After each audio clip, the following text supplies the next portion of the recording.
All right, I'm going to tell. I had a mystical experience. A lot of you have heard it already, but I'm going to tell it again because it's a good one to tell, and I don't know if it's recorded anywhere or not. But I'll tell you the secret story. I'm going to tell you the first secret story. The first secret story, well, the first one that I have that's a secret that I don't have any other secrets. I told it all. So this is a secret story. I know you're thinking, I got some secrets I wouldn't tell anybody. You need to tell it. Tell it to somebody. Okay, so it's a secret story, and what that means is I'm sharing a secret with you. Sharing a secret with you. Same deal. I'm sharing the secret. And that means you're not going to tell anybody. I'm asking you not to tell anybody. I'm asking you to agree not to tell anybody. But if you think that you know somebody that needs to hear the story, you can have them ask me. And I'll tell them the story. And then if you know somebody that needs to hear the story, have them watch the video. Then they'll hear the story. But please, if you watch the video, don't tell anybody. The reason I don't want, it's a secret. It's a secret that we're sharing together right now. And the problem with telling people secrets is, well, first of all, it's not polite.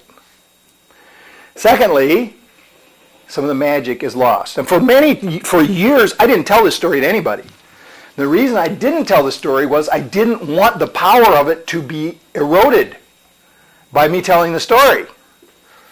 So anyway, I had to get up very early one morning and drive into Chicago, as I was working at the time for Illinois Bell, and was Illinois Bell Communications. And I had an early morning meeting, and I got up, and it was dark when I got up, started to drive. And I did my lesson, my Course in Miracles lesson for the day, and I'm thinking now if I could go back and just, this happened 26 years ago. Okay, so it's 26 years ago. I did my Course in Miracles lesson, and there was a line in the lesson that said, if you need a sign, ask for it, and it will be delivered. And now, listen, by the way, getting a sign, asking for a sign and getting it, that's a mystical experience. I mean, what's what you're asking for? You're asking for God to show himself somehow in this material experience that we're having. So, I mean, this is what we're looking for. So, so I'm driving. I get onto bypass 20 at Alpine. I'm driving down bypass 20, going towards Cherryvale Mall.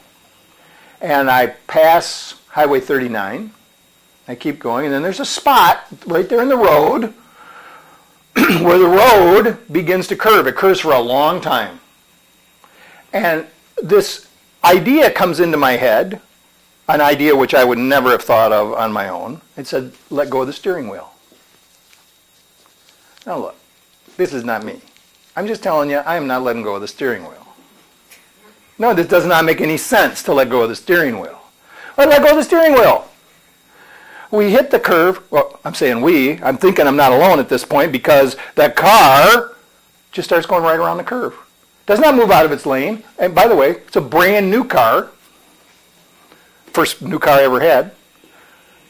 Going around the curve, and the road keeps curving, the road keeps curving. The car just keeps going around the curve, no problem. I am not holding on to the steering wheel at all. And this sense of total peace comes over me. An ecstatic sense of connection to the universe. A knowing that everything is okay and that there is not a worry in the world to affect me. Words still fail me as to what was going on. So the car is curving around. All of a sudden the road straightens up and the car straightens up. I have not touched the wheel. And the car is going straight. Now this is it's been a mile. Maybe more. And all of a sudden, I see the state trooper parked, having a speed trap up there in front of me. And for some reason that freaked me out and I grabbed hold of the steering wheel. That's how deep that is, right? Right. I got us trained. Now, when I grabbed hold of the steering wheel, it was right at the spot where you can see the storage units over here and the mall's like over here. And so I'm really close to getting onto bypass 90, right? Or to get onto I-90 from the bypass. I'm very close to that place. By the time I got to the exit to get onto 90, I had already talked myself out of the whole experience. I had already said to myself like 50 million ways. I said, oh, that is alignment problem with the car. There's a brand new car. What am I doing? This and that. I'm trying to figure out all these kind of ways that it really didn't happen. So here is something very instructive. If you ask for a sign and it's delivered, don't argue with it.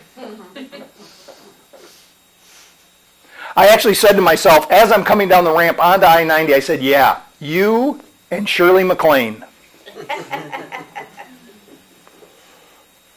So I asked for a spiritual experience. I asked for a mystical experience. I asked for a sign. And this is the thing. Even though I was trying to talk myself out of it, I couldn't. I couldn't. No matter what my rational mind tried to tell me as to why this really didn't happen, I couldn't talk myself out of it. Because I knew I had asked to be shown that what I was doing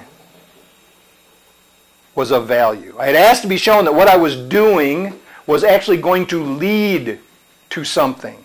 I was asked to be shown that I was on the right path, and moreover, I was asked to be shown that God really was present.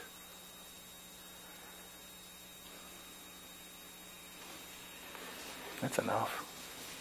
Thank you.